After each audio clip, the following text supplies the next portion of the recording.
तो सबसे पहले बात करें कि फ्लूइड क्या है। फ्लूइड वैसा सब्सटेंस जो फ्लो कर सके उसको फ्लूइड बोलते हैं। यानी फ्लूइड में सॉलिड के तरह रिजिडिटी नहीं है।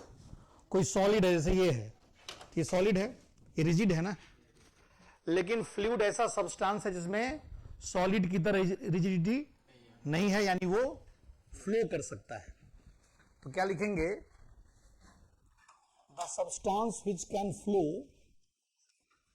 The substance which can flow is called fluid। ठीक है ना? It is either liquid or it is either liquid or gas। क्या? गैस भी फ्लो कर सकता है और लिक्विड भी फ्लो कर सकता है। तो लिक्विड और गैस दोनों को क्या हम बोल सकते हैं? फ्लूइड। ठीक है ना? तो इसी फ्लूइड के बारे में हम लोग यहां डिस्कस करेंगे। तो फ्लूइड मैकेनिक्स में आगे कुछ हम बात करें उसके पहले हम एक वर्ड डिस्कस करेंगे, डेंसिटी। डेंसिटी के बारे में आप लोग सब जानते हैं, ऐसा कोई बहुत तुम्हारे लिए अननोन वर्ड नहीं है, लेकिन फिर भी डेंसिटी के बारे में बात करना जरूरी है। तो सबसे पहले बात करते हैं डेंसिटी का। डेंसिटी, वैसे तो कहोगे डेंसिटी तो सिंपल है, मास पर यूनिट वॉल्यूम। ठीक है, mass per unit volume of a substance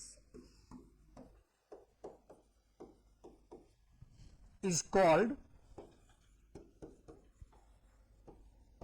its density। अब सवाल उठता है, इतना सिंपल बात था तो फिर इसके बारे में बात कर क्यों रहे हैं? मास बाई वॉल्यूम पहले से तुम केमिस्ट्री में भी पढ़े होगे, कई जगह यूज हुआ होगा डेंसिटी का। क्या? Mass by volume. लेकिन फिर भी हम यहां पर इस पर जोर दे रहे हैं, इसके पीछे कुछ कारण होगा क्या? तो जैसे मान लीजिए आपसे बोला जाए कि डेंसिटी ऑफ मटेरियल। अब देखो हम यहां लिख रहे हैं density of material.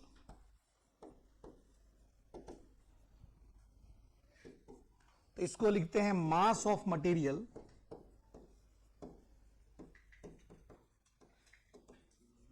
Divided by volume of material. Volume of material, mass of material by volume of material. लेकिन अगर यहीं पर अगर हम बात करें दूसरा, density of body, density of body, किसी बॉडी का डेंसिटी। जैसे एक ग्लास है, इसमें पानी भरा हुआ है, पी जाएंगे तो खाली हो जाएगा। तो अगर इस ग्लास का डेंसिटी अपने को निकालना है, ग्लास मतलब पूरे बॉडी का, और दो बात हुआ, एक तो हुआ कि ये ग्लास एज ए बॉडी और ग्लास एज ए मटेरियल, ये दो अलग अलग चीज है। तो जब हम ग्लास एज ए बॉडी बात करेंगे तो भी मास मटेरियल का ही लेंगे, जिस मटेरियल से ये ग्लास बना हुआ है। जिस मटेरियल, जिस ग्लास से ये बना हुआ है, मास तो उसी का है। इस बॉडी के पास किसका मास है? ग्लास का मास है ना। और कोई है क्या? माने पानी तो अलग है, उसको हम पी जाएंगे तो खाली हो जाएगा। होलो ग्लास की बात कर रहे हैं। तो हम क्या लिखेंगे? यहां भी हम लिखेंगे mass of material, mass of material with which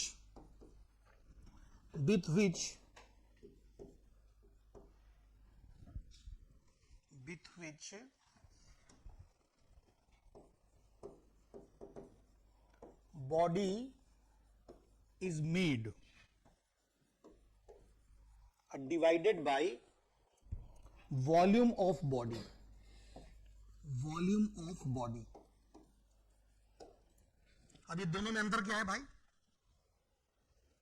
कोई बता सकता क्या अंतर है इसमें? क्या अंतर है बोलो?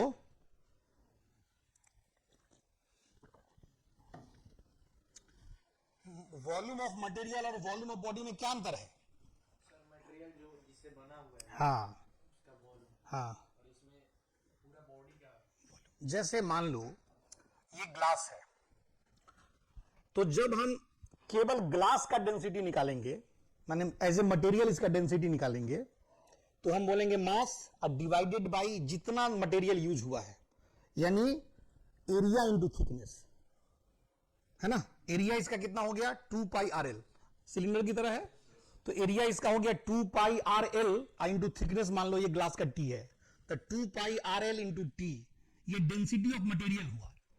लेकिन एज ए बॉडी अगर इसका वॉल्यूम हम निकालेंगे, तो ये पूरा ग्लास इस स्पेस में कितना जगह ऑक्युपाई कर रहा है, वो इस बॉडी का वॉल्यूम हुआ। तो बॉडी का वॉल्यूम क्या हो जाएगा? जो सिलेंडर का वॉल्यूम होता है, यानी पाई आर स्क्वायर एच, है ना? तो पाई आर स्क्वायर एच पूरे बॉडी का वॉल्यूम हुआ। तो जब बॉडी का डेंसिटी पूछेगा तो बॉडी के वॉल्यूम से भाग देंगे, मटेरियल का डेंसिटी पूछेगा तो मटेरियल के डेंसिटी से भाग देंगे। दोनों में अंतर है। जिस मटेरियल से बॉडी बना है उसका वॉल्यूम कुछ और हो गया। जैसे मान लीजिए आपके पास दो गेंद है, एक हॉलो है और एक प्लास्टिक का बॉल है और एक सॉलिड लोहे का है। इस रूम में भरना है गेंद को, दोनों का साइज एकदम सेम है, तो क्या प्लास्टिक का बॉल ज्यादा भर जाएगा इसमें कि उतना ही भरेगा? जब बाहर से उसका वॉल्यूम सेम दिख रहा है, साइज सेम दिख रहा है, तो हल्का हो या भारी हो, स्पेस तो नहीं ऑक्युपाई करेगा। तो बॉडी अंदर से हॉलो भी रहेगा तो भी बॉडी का वॉल्यूम हम क्या लेंगे? बॉडी का वॉल्यूम, जैसे हॉलो स्फीयर है लेकिन कह रहा है कि बॉडी का वॉल्यूम बताओ, तो हम 4/3 पाई आर क्यू ही लेंगे, ठीक है ना? लेकिन उस हॉलो बॉडी का मटेरियल कितना यूज हुआ है, उस मटेरियल का वॉल्यूम अगर पूछेगा तो क्या बोलेंगे? तब तो हम उसका सरफेस एरिया इंटू थिकनेस बोलेंगे, यानी 4 पाई आर स्क्वायर इंटू टी बोलेंगे। दोनों में तो समझ रहे हैं? तो ये चीज फ्लूइड में बहुत यूज होने वाला है, मटेरियल का डेंसिटी और बॉडी का डेंसिटी। पहले आप इसको लिखिए, इस पर एक सवाल करेंगे तो और पता चलेगा।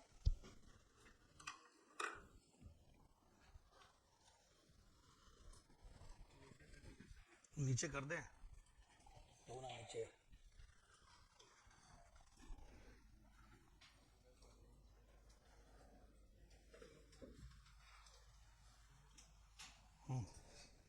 नोट करो।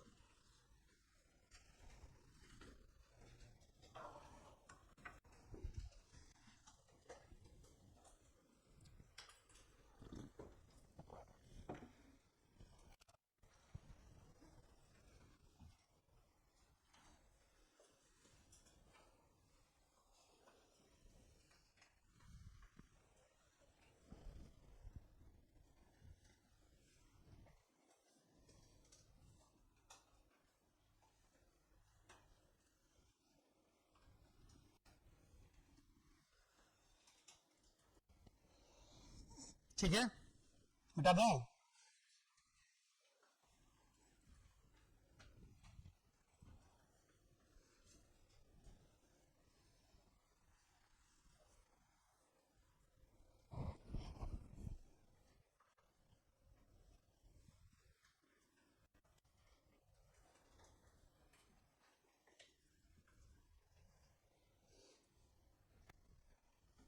ये बात हुआ। नेक्स्ट में देखिए,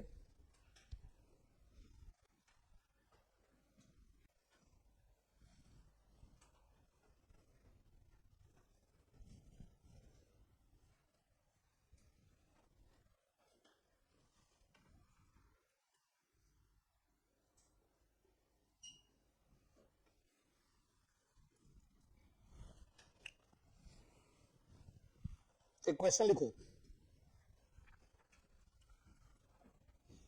A solid sphere,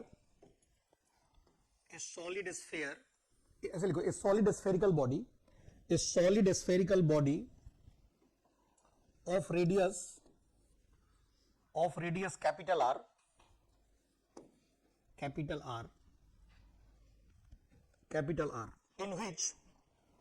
in which a spherical cavity, in which a spherical cavity,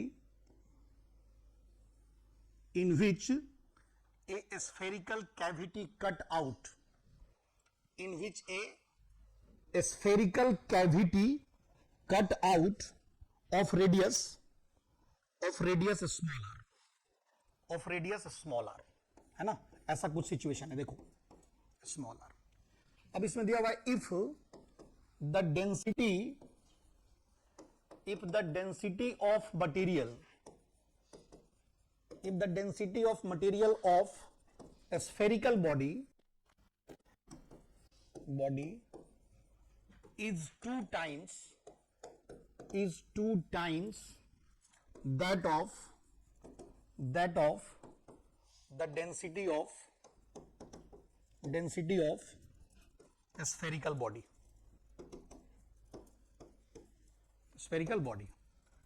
Find the radius of cavity smaller. Cavity का रेडियस कितना होगा? ये जो कैविटी हम लोग काट दिए हैं अंदर से, उस कैविटी का रेडियस क्या होगा, ये सवाल है। कैविटी का रेडियस बताओ। लिखे the density of A spherical body, if the density of material of a spherical body is 2 times that of the density of a spherical body, हाँ ठीक तो है। if the density of material of a spherical body, material का जो density है, material का जो density है वो 2 टाइम्स है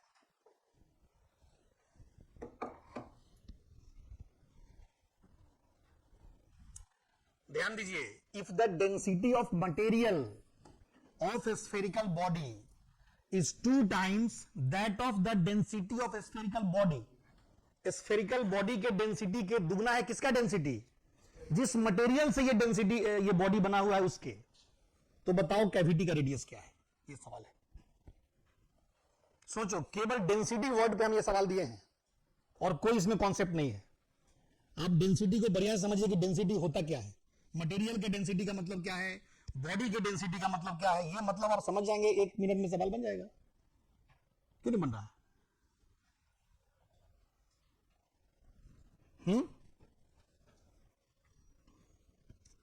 बताइए।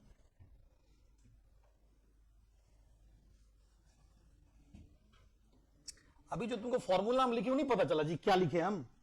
चलो बॉडी का डेंसिटी लिखते हैं, डेंसिटी ऑफ बॉडी। तो बॉडी की बात करेंगे तो मास किसका है? यहां पर जिस मटेरियल से बॉडी बना है उसी का ना मास है। तो मास डिवाइडेड बाय बॉडी का डेंसिटी क्या, वॉल्यूम क्या, 4/3 पाई आर क्यू। अंदर में हॉलो भी है, उससे इस बाहर से क्या मतलब है? बाहर इस स्फेरिकल बॉडी को कहीं रखेंगे तो कितना जगह ऑक्युपाई करेगा? अंदर में कैविटी भी है, उससे क्या ये कम जगह ऑक्युपाई कर रहा है कि उतना ही जगह ऑक्युपाई कर रहा है? तो एज ए बॉडी ये 4/3 pi r Q space occupy किया, तो बॉडी का वॉल्यूम ये हो गया। और अगर हम यहां पर डेंसिटी ऑफ मटेरियल लिखेंगे, इधर ही लिख रहे हैं, डेंसिटी ऑफ मटेरियल लिखेंगे तो मास तो वही है जो मटेरियल का मास है, डिवाइडेड बाय ये वॉल्यूम कितना है इसका। तो इतना वॉल्यूम कम खर्च हुआ ना मटेरियल का। मटेरियल का वॉल्यूम क्या हुआ? तो मटेरियल का वॉल्यूम हुआ 4/3 pi r cube minus 4/3 pi small are cube. नहीं हो गया? ये मटेरियल का वॉल्यूम हुआ क्या? अब क्या दिया है? अब दिया है नेक्स्ट में, इधर कर रहे हैं, डेंसिटी ऑफ मटेरियल बराबर 2 times of density of body. बोलो। तो मटेरियल का density m/4/3 pi R capital R cube minus 4/3 pi small are cube, ये बराबर 2 times m/4/3 pi capital R cube. तो 4/3 पाई कट गया, m से m कट गया, बचा क्या? 2r/क्यू। r/क्यू इज इक्वल टू 2r/क्यू माइनस 2r/क्यू, ये बचा। यानी r/क्यू इज इक्वल टू 2 स्मॉल r/क्यू। तो r कितना आ गया? 1/2 का पावर 1/3 इंटू r, यही ना आया? स्मॉल r निकल गया। बोलो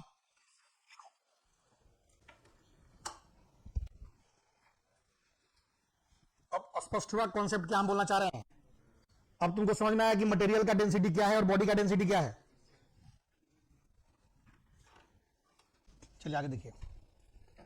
अब हम लोग फ्लूइड मैकेनिक्स को आगे पढ़ेंगे दो पार्ट में डिवाइड करके। फ्लूइड मैकेनिक्स जो है इसको दो पार्ट में हम डिवाइड कर रहे हैं। एक है फ्लूइड स्टैटिक्स और दूसरा है फ्लूइड डायनामिक्स। फ्लूइड स्टैटिक्स में हम लोग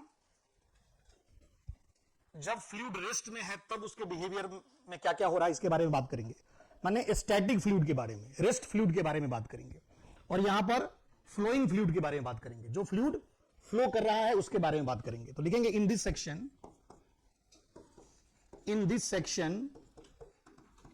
वी स्टडी अबाउट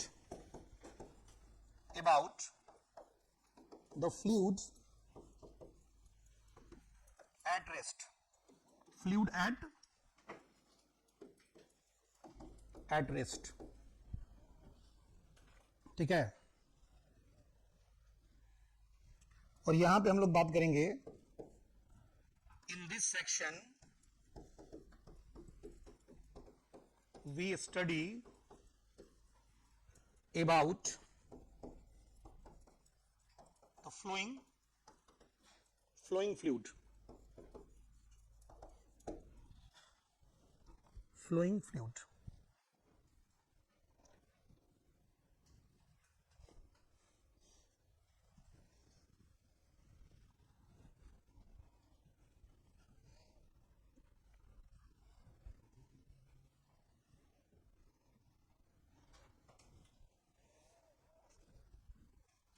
ठीक है।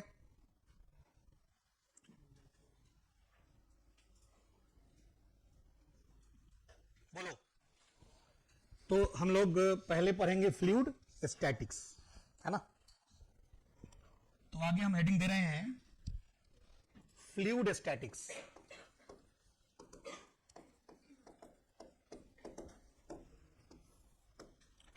देखिए फ्लूइड स्टैटिक्स में हम लोग कुछ एजम्पशन लेके पहले पढ़ते हैं, है ना। एजम्पशन क्या लेते हैं कि फ्लूइड जो है इनकॉम्प्रेसिबल है।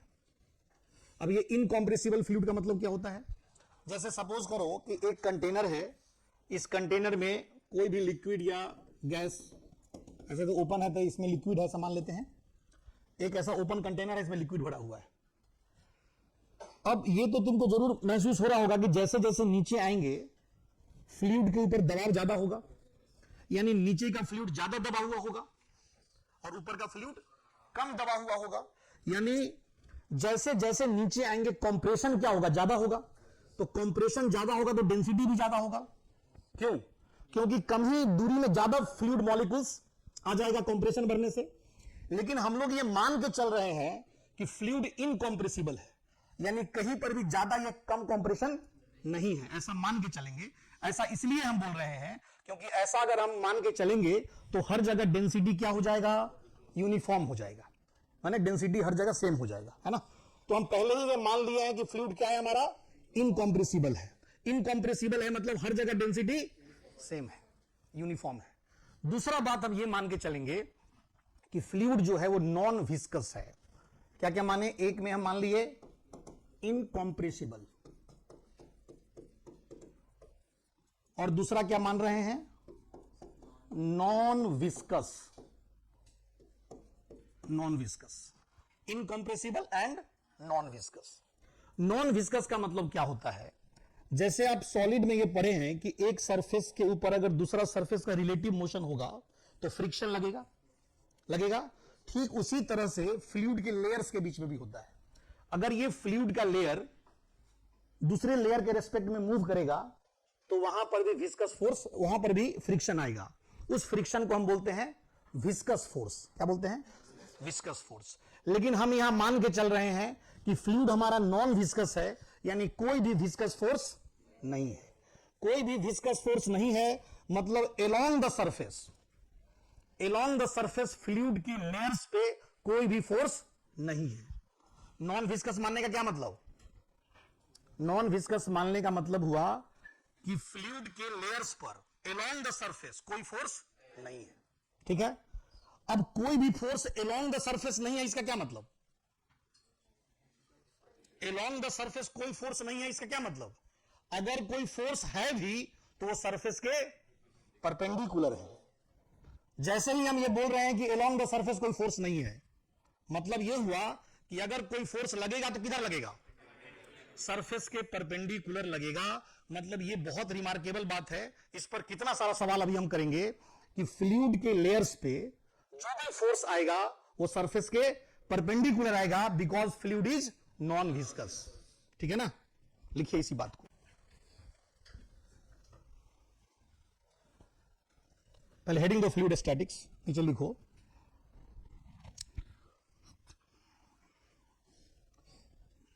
in this chapter we study about we assume that in this chapter we assume that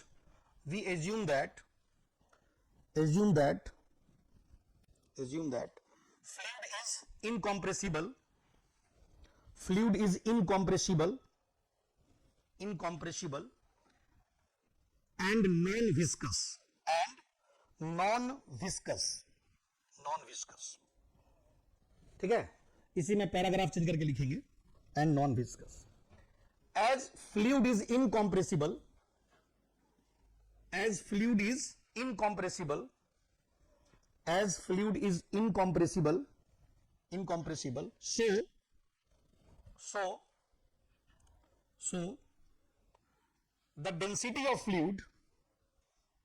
so the density of fluid remains same everywhere,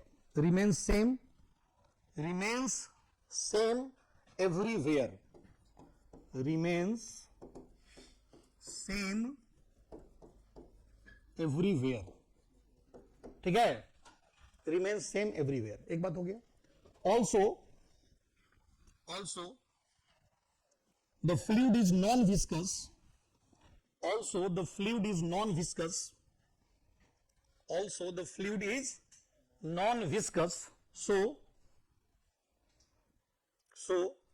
there is no force on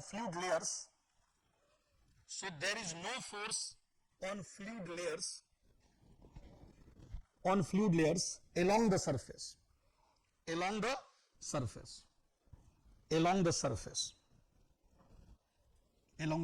it means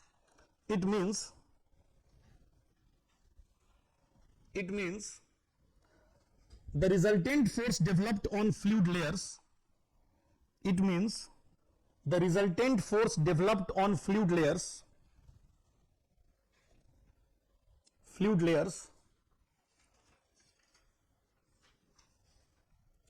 is perpendicular to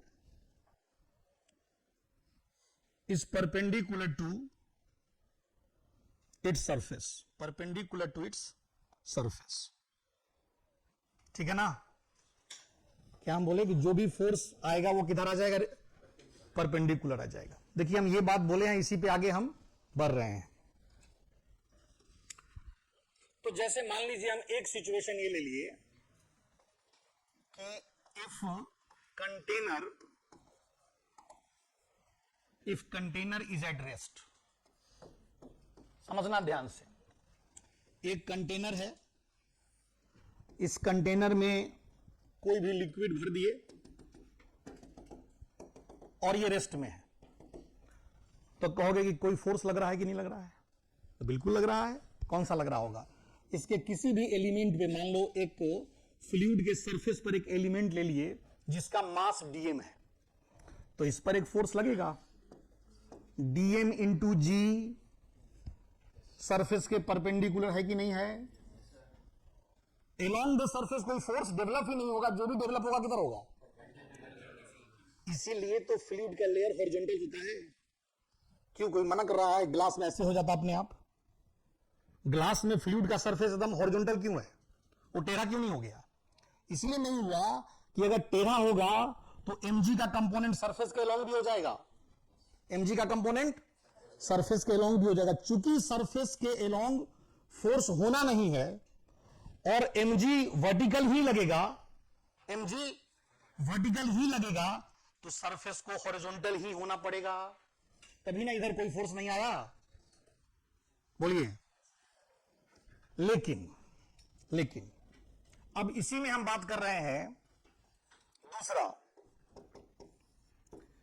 if container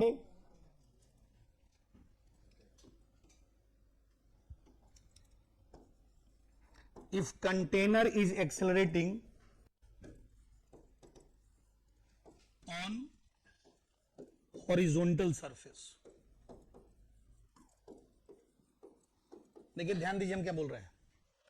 अब हम लोग rest fluid के बारे में पढ़ रहे हैं, तो फ्लूइड में रेस्ट में है, कंटेनर को तो हम चला ही सकते हैं। अब फिजिक्स में पढ़ रहे हैं तो कुछ तो फिजिक्स लगाएंगे ना, कि नहीं चलो फ्लूइड नहीं चलेगा तो कंटेनर को ही चला दिए क्या। तो कंटेनर अगर एक्सेलरेट हो गया तो क्या होगा।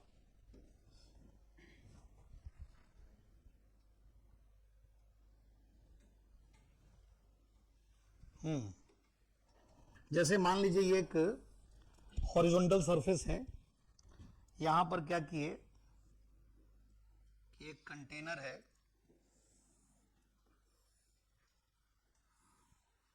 इस कंटेनर में ये कंटेनर ए एक्सेलरेशन से आगे चल रहा है। अब इसमें जैसे ही फ्लूइड, इसमें अगर फ्लूइड होगा, कोई लिक्विड होगा, तो उसका सरफेस ऐसे अपने आप हो जाएगा। अब ऐसा टेढ़ा हो जाएगा। क्यों टेढ़ा हो गया? क्योंकि एक सूडो फोर्स भी तो आ रहा है। कौन? ए में। कंटेनर कैसा फ्रेम है? Non inertial. तो यहां पर अगर हम कोई एलिमेंट लेते हैं इस पॉइंट पर, तो इस पर एक फोर्स इधर लगेगा डीएमए, बोलो, एक फोर्स लगेगा डीएमजी, बोलिए। तो दोनों, इस दोनों का रिजल्टेंट कुछ बीच से पास करेगा कि नहीं करेगा, और बीच से ऐसा पास कराना होगा, ये रिजल्टेंट यानी एफ नेट है। एफ नेट क्या? ऐसा कुछ पास कराना होगा कि सरफेस पर ये परपेंडिकुलर हो जाए, बोलिए। क्योंकि अल्टीमेटली फोर्स क्या होना है? नेट फोर्स हमेशा सरफेस के परपेंडिकुलर होना है। अब सोचो, अगर ये वाला एंगल थीटा है, किसके साथ थीटा बना रहा है?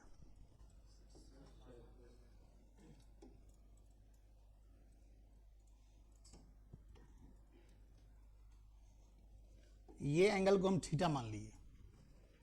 थीटा किसके साथ बनाया? हॉरिजॉन्टल के साथ। ये किसके साथ थीटा बनाया? हॉरिजॉन्टल के साथ, ठीक है ना। थीटा क्या हो गया? थीटा यहां लिख रहे हैं, angle made by free surface of fluid with horizontal, बोलो जी, विथ हॉरिजॉन्टल। तो tan थीटा कितना हो जाएगा? ये थीटा है, तो ध्यान दो, ये वाला एंगल 90 माइनस थीटा होगा, तो फिर ये कितना हो जाएगा? फिर ये वाला एंगल थीटा हो जाएगा जी। एक बार हम करके दिखा दे रहे हैं। जैसे सपोज करो कि ये तुम्हारा सरफेस था, ये फ्री सरफेस था। कौन था ये? फ्री सरफेस ऑफ फ्लूइड था, है ना। और ये एंगल हम लोग मान लिए थे थीटा। एफ नेट ये है, ये एफ नेट है 90 डिग्री पर, है ना ये। और इधर था डीएमजी, इधर है डीएमए, ये थीटा है, तो ये 90 माइनस थीटा, फिर ये थीटा हुआ कि नहीं? तो अब हम tan थीटा निकालना चाहते हैं, इधर लिख रहे हैं। तो tan थीटा खुद बताओ, परपेंडिकुलर बाई बेस, जिससे ये एंगल बना वो बेस हो गया, यानी डीएमजी बेस है, डीएमए परपेंडिकुलर है, तो tan थीटा आ गया डीएमए अपॉन डीएमजी। डीएम से डीएम कट गया, यानी tan थीटा आ गया a बाई जी। नहीं आ गया? बोलो।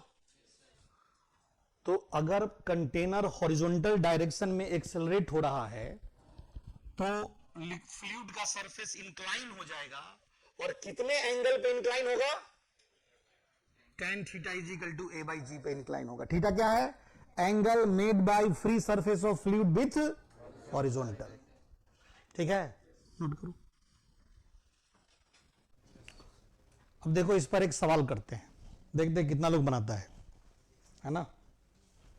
देख क्वेश्चन। क्वेश्चन है कि एक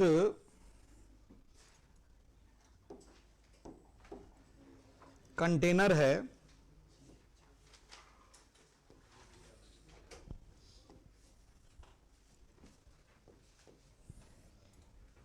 इसमें यहां तक पानी भरा हुआ है, वाटर भरा हुआ है ना।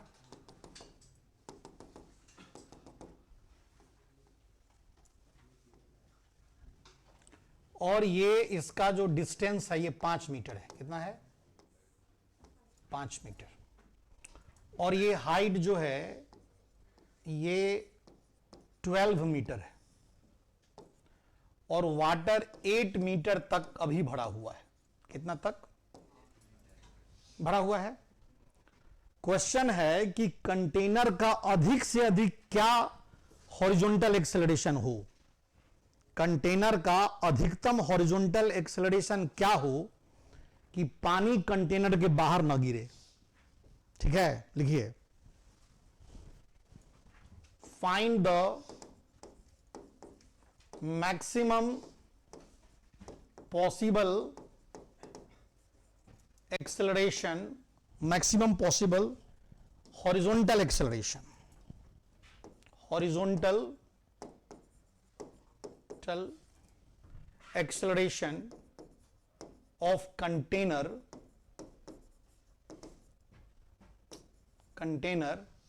so that no water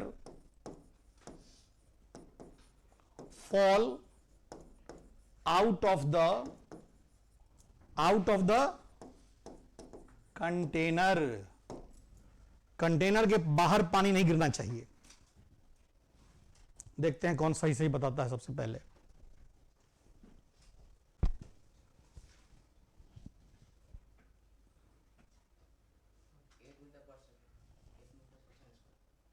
हम्म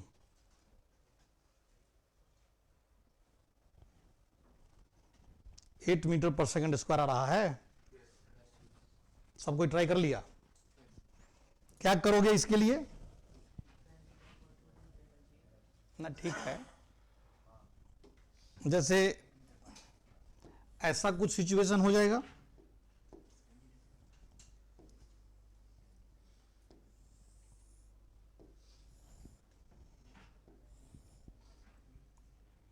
मतलब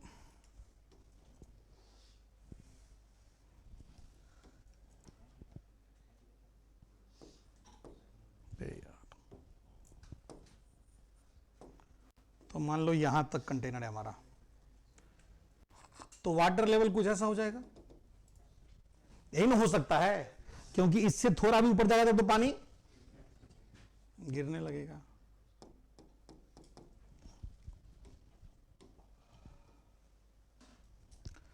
समस्या यह है कि ये डेल्टा एच कितना है।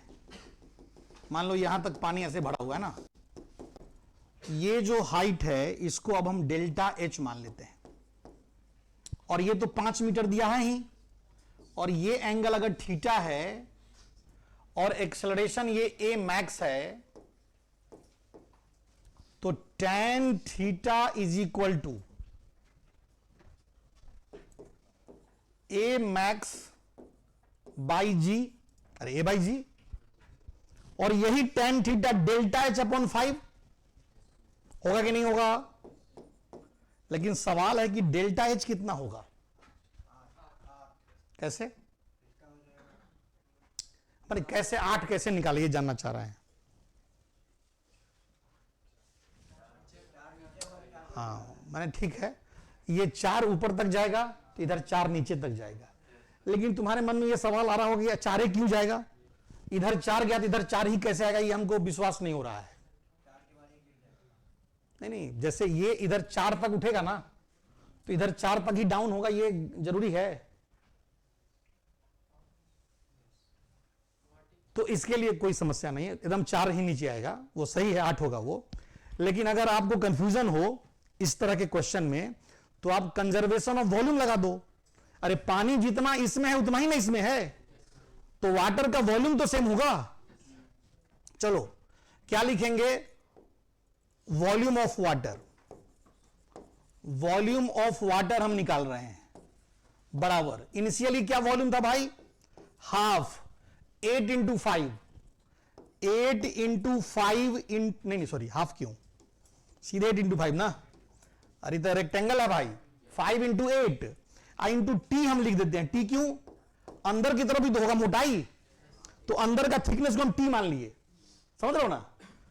5 इंटू 8 इंटू अंदर की तरफ टी मान लिए, ये इनिशियल हुआ। फाइनल क्या है, फाइनल इसका एरिया इंटू थिकनेस, तो फाइनल में एरिया कितना, half sum of parallel side. ये डेल्टा एच है तो ये पूरा तो पूरा हाइट कितना है 12, ये पूरा 12 है तो ये कितना हो गया 12 माइनस डेल्टा एच, है कि नहीं। तो half into 12 plus 12 minus delta h into T, बोलो ना, टी से टी कट गया ना, ये कितना आ गया, थोड़ा और इधर लिख देते हैं, दिख नहीं रहा है तो इधर से लिख देते हैं। इनिशियल वॉल्यूम था हाफ, सॉरी फिर हाफ लिख दिए यार, इनिशियल वॉल्यूम था 8 into 5 into t, final volume है half, 12 plus 12 minus delta h into t, यही ना, टी से टी कट गया और ये इधर आ गया 80 is equal to 24 minus delta H.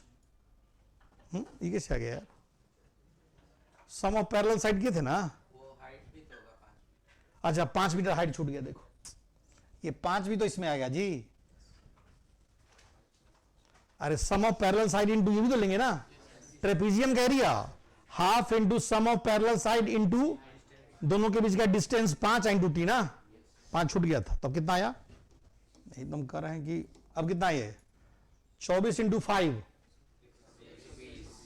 120 minus 5 delta H, तो 5 डेल्टा एच बराबर 40, तो डेल्टा एच कितना आ गया 8 मीटर आ गया ना। और वैसे भी डायरेक्ट समझ में आ रहा, तो वही बात हुआ कि अगर ये 4 नीचे आया, ये 4 ऊपर गया है तो ये 4 नीचे आया, तो कुल डिफरेंस कितना हो गया 8 का। और कंफ्यूजन होगा तो ऐसे बेसिक तरीका है भाई, वॉल्यूम बराबर है तो कितना आ गया उस हिसाब से अब आओ इसमें पुट करो, ए मैक्स बाई जी यानी 10 और डेल्टा एच 8 बाई 5, तो गलत तो कर दिए तुम लोग, तो ए मैक्स कितना आ गया 16 मीटर पर सेकेंड स्क्वायर। क्या समझ गए कैसे हुआ,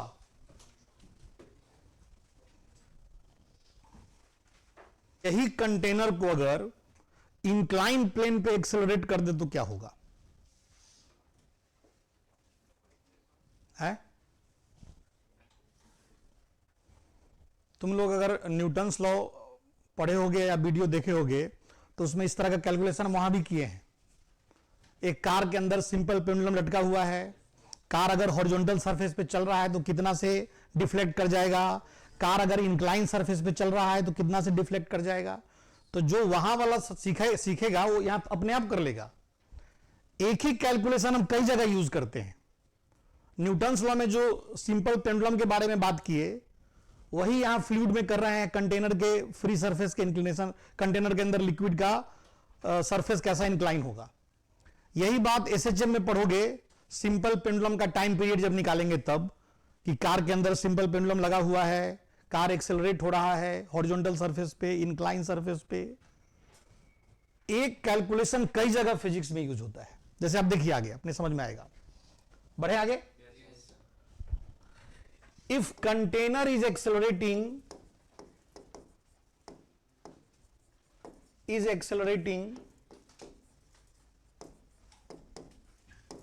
on inclined surface, if container is accelerating on inclined surface,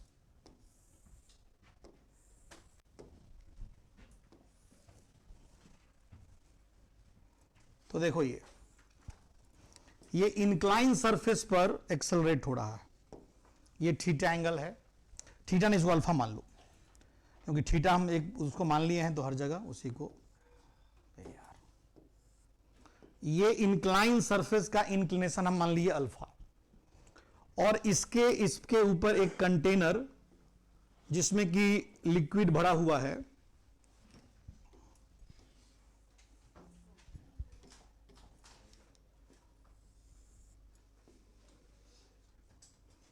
ये कंटेनर एक्सेलरेट हो रहा है, नहीं बोलो, ये है। थोड़ा इसमें सरफेस इसको हटाओ ना यार, इधर लिख देते हैं इंक्लाइन सरफेस।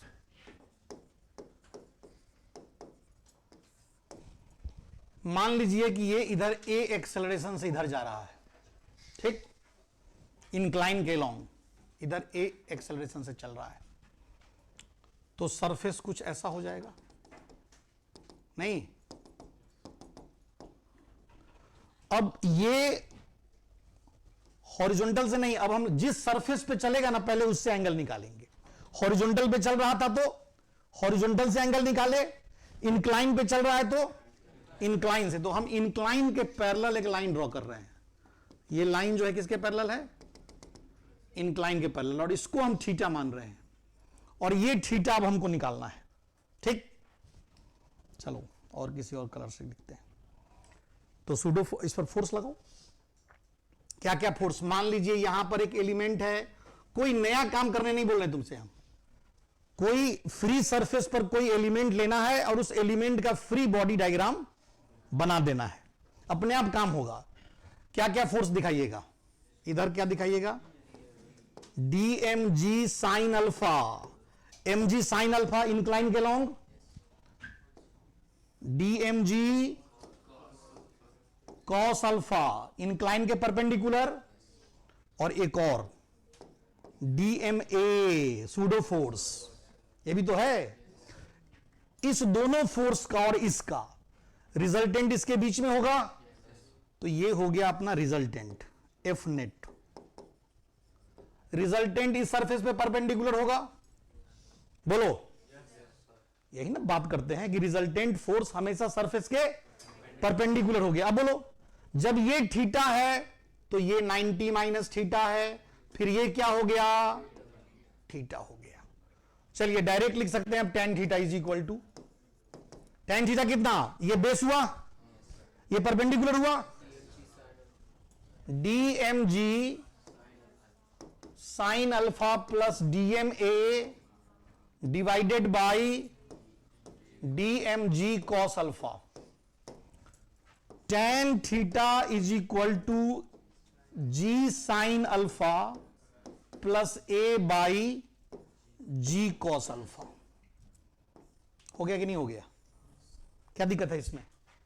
थीटा क्या है भाई, थीटा हो गया angle made by free surface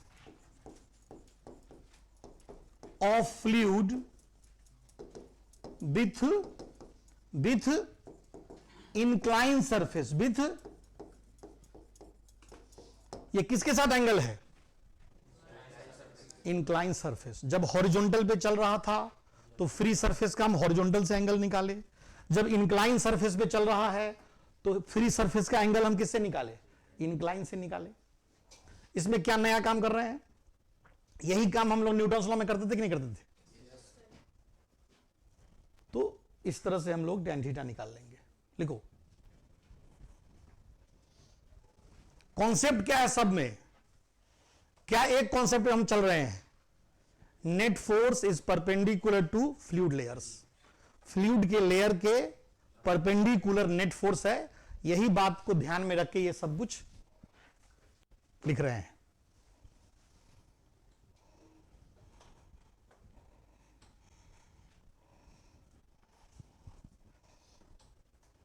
लेकिन ये सब बात कब वैलिड है, अगर फ्लूइड नॉन विस्कस है तब, और इनकॉम्प्रेसिबल है तब। ये बात हम पहले ही मान के चले हैं कि fluid is incompressible and non viscous.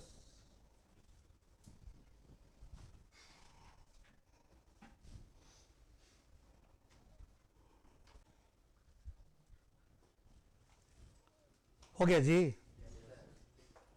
अब देखो, तो जैसे ये सवाल हम किए, ऐसा ही क्वेश्चन हम लोग थोड़ा न्यूटन्स लॉ का तुमको याद दिलाते हैं। न्यूटन्स लॉज ऑफ मोशन में यही क्वेश्चन हम करते थे कि एक इंक्लाइन सरफेस है, इस पर एक कार जो है एक्सेलरेट हो रहा है, नहीं ए एक्सेलरेशन से, और यहां पर एक पेंडुलम बॉब लगा हुआ है, इससे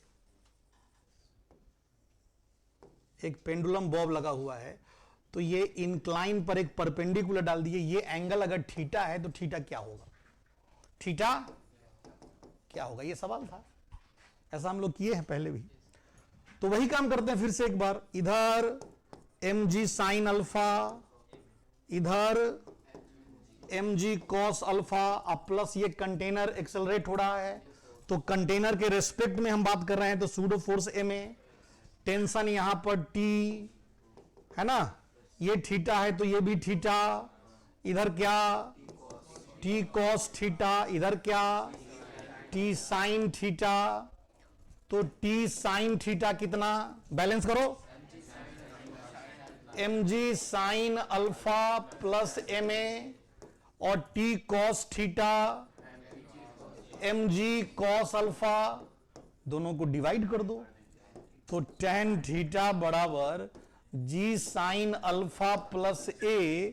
अब भाई g कॉस अल्फा आया कि नहीं आया, एकदम सेम रिजल्ट आया। तो ऐसा नहीं है, ये क्वेश्चन हम लोग पहले से करते आ रहे हैं, इस तरह का कॉन्सेप्ट। कभी भी फ्लूइड किसी कंटेनर में भरा हुआ है, कंटेनर को एक्सेलरेट कर देंगे, हॉरिजॉन्टल पर करें, इंक्लाइन पे करें, करना क्या है, उसका फ्री बॉडी डायग्राम बनाना है, और नेट फोर्स हमेशा किधर लेना है, सरफेस के परपेंडिकुलर। आपको कोई फॉर्मूला नहीं भी याद रहेगा तो निकल जाएगा, क्या दिक्कत है कि नहीं। ये लिखना चाहते हो क्या, लिखे हुए तुम लोग कॉपी में, ठीक है। तो आगे हम लोग बढ़ें, एक सवाल करते हैं, लिखो तो question.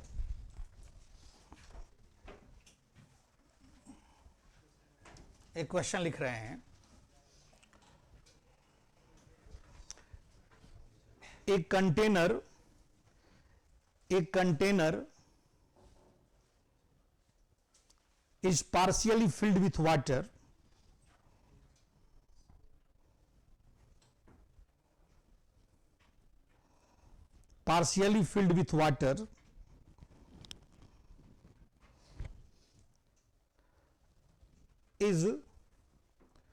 is sliding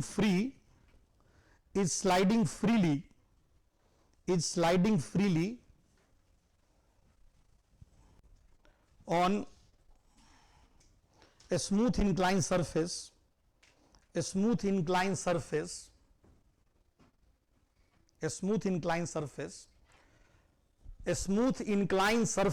having inclination 37 degree, having inclination 37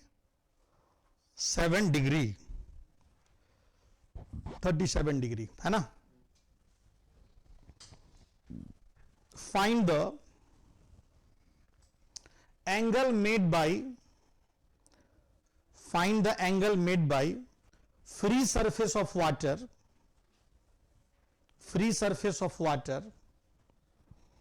with horizontal.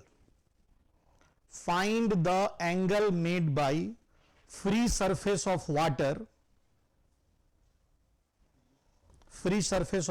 with horizontal. Horizontal से फ्री सरफेस का कितना एंगल होगा ये बताइए।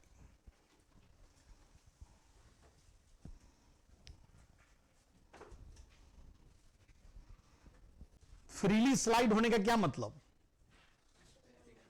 है? फ्रिक्शन नहीं है तो कितना एक्सेलरेशन होगा? जी साइन थीटा। बस सीधा बात है। मतलब आप इंक्लाइन प्लेन पर जिसका अल्फा 37 डिग्री है, एक कंटेनर फ्रीली स्लाइड कर रहा है, ये कंटेनर है ना, ये फ्रीली स्लाइड कर रहा है, तो इसका एक्सेलरेशन क्या हुआ भाई? जी साइन 37 डिग्री। यही हुआ ना?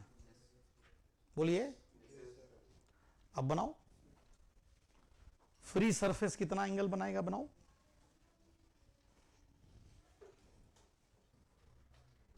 इसके अंदर पानी भरा हुआ है,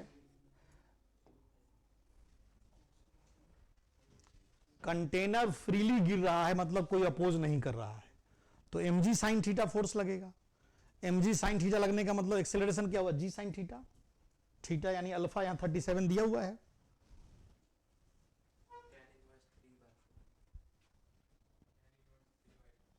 माने 37 डिग्री ही हुआ। देखो हम ऐसा मान लेते हैं, देखो जी ऐसा कर लिए, फ्री बॉडी डायग्राम बनाते हैं। इस एलिमेंट पे mg साइन अल्फा इधर लगा, mg साइन अल्फा मतलब mg साइन 37 और mg कॉस 37 इधर लगा। डायरेक्ट फॉर्मूला से भी निकाल सकते हैं, लेकिन हम थोड़ा डायग्राम बना रहे हैं, आपको थोड़ा ज्यादा। इधर सूडो फोर्स एम ए, इस बार सूडो फोर्स उधर लग जाएगा। डीएम ले रहे हो तो डीएम लिखो, क्या दिक्कत है? डीएम ए, और संयोग से डीएम ए कितना है? जी साइन 37 डिग्री है, तो ये कैंसिल हो गया ना जी। इसका क्या मतलब हुआ? जब ये दोनों फोर्स ही कैंसिल हो गया तो ये इंक्लाइन रह नहीं पाएगा, और जो सरफेस है वो किधर हो जाएगा? इंक्लाइन के एलोंग हो जाएगा। क्यों एलोंग हो जाएगा? क्योंकि ये दोनों फोर्स हो गया कैंसिल, एक ही फोर्स बचा, कौन सा? DMG cos 37। DMG cos 37 incline के परपेंडिकुलर है, यानी सरफेस इंक्लाइन के पैरेलल हो जाएगा, यानी थीटा क्या हो जाएगा? 0। इस बात को फॉर्मूला से भी लिख सकते हैं, क्या दिक्कत है? tan theta is equal to G sine alpha plus A by G cos alpha. लिखते हो ना? अब लिखोगे तुम जी साइन अल्फा, और ए कितना है? ए इधर है। हम लोग मेन फॉर्मूला में ए इधर लिए थे, तो ए इधर के बजाय अगर इधर हो जाएगा तो क्या करेंगे? साइन नेगेटिव ले लेंगे। क्या लिखेंगे यहां पर? माइनस जी साइन 37 डिग्री, अब बाई जी कॉस अल्फा, तो ये 0 नहीं आ गया, यानी थीटा 0 आ गया। थीटा 0 आने का मतलब क्या हुआ? इंक्लाइन के पैरेलल हो गया सरफेस, तो हॉरिजॉन्टल से उसका एंगल क्या हुआ? 37 हो गया ना। हॉरिजॉन्टल से एंगल पूछ रहा है, तो हम क्या लिखेंगे? So free surface of water, so free surface of water is along incline, is along incline, that is its angle with horizontal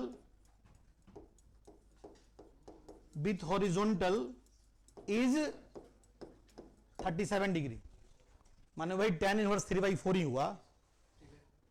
37 आया कि नहीं आया? इसमें कोई दिक्कत है?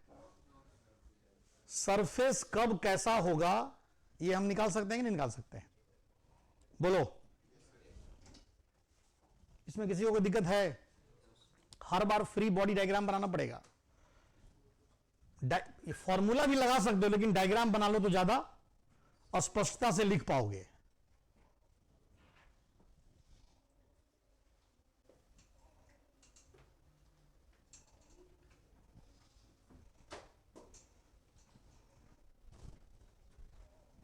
ये हम लोग थीटा माने थे, इसी को ना थीटा माने थे, और थीटा आ गया 0, तो ये सरफेस कैसा हो गया, ऐसा हो गया, नहीं? तो फिर इसका एंगल हॉरिजॉन्टल से कितना हो गया, 37 डिग्री हो गया हॉरिजॉन्टल के साथ एंगल। इसी में मान लो एक और हम क्वेश्चन कर रहे हैं, अब उसको बनाइएगा, मिटा दें, ये सबको लिख लिया ना?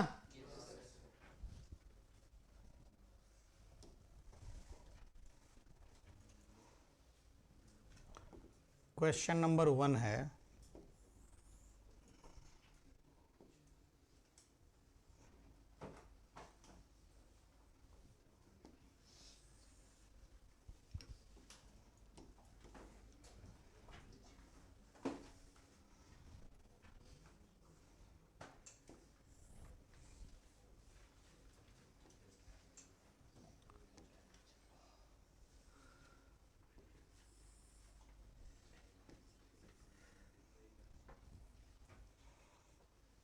ये एक कंटेनर है इस तरह का यू शेप्ड का, इसमें पानी ऐसे भरा हुआ है,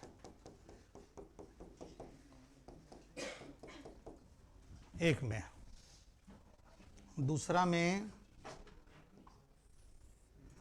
ये 37 डिग्री पे इंक्लाइन सरफेस है, यहां भी एक यू शेप्ड ट्यूब मूव कर रहा है ऐसे।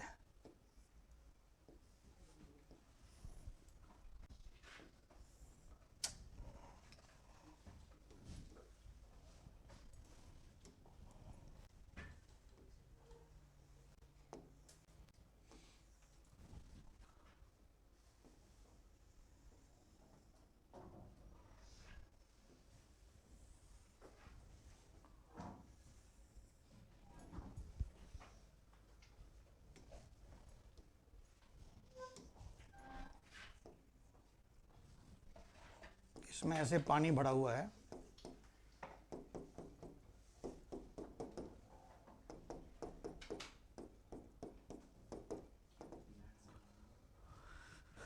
यहां भी जो है ये हाइट का जो डिफरेंस है, मतलब ये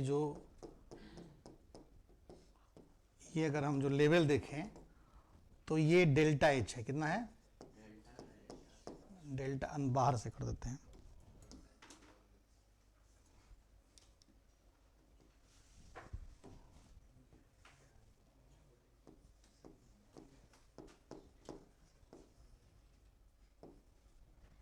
और यहां भी ये जो है, यहां पर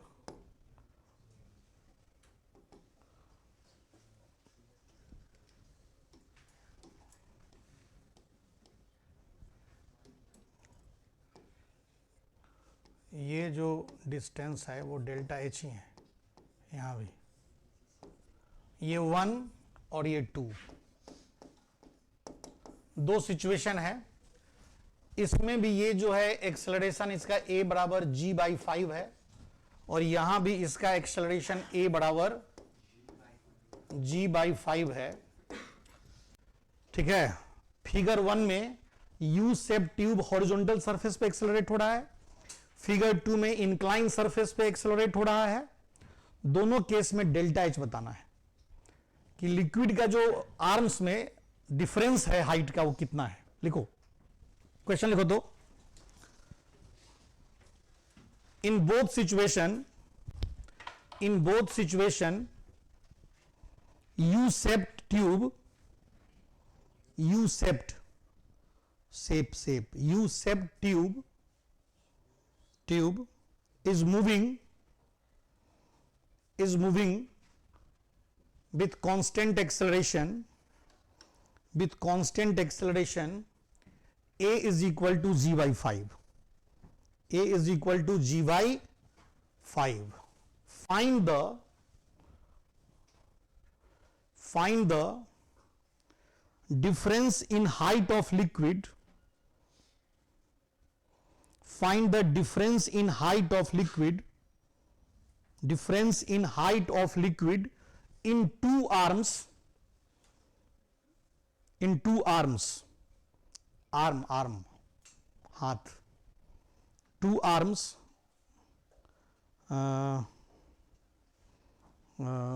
2 arms, that is find delta h, that is find delta h, that is find delta h, delta H निकालना है दोनों सिचुएशन में, ठीक है। आज का यही होमवर्क है, क्लास का टाइम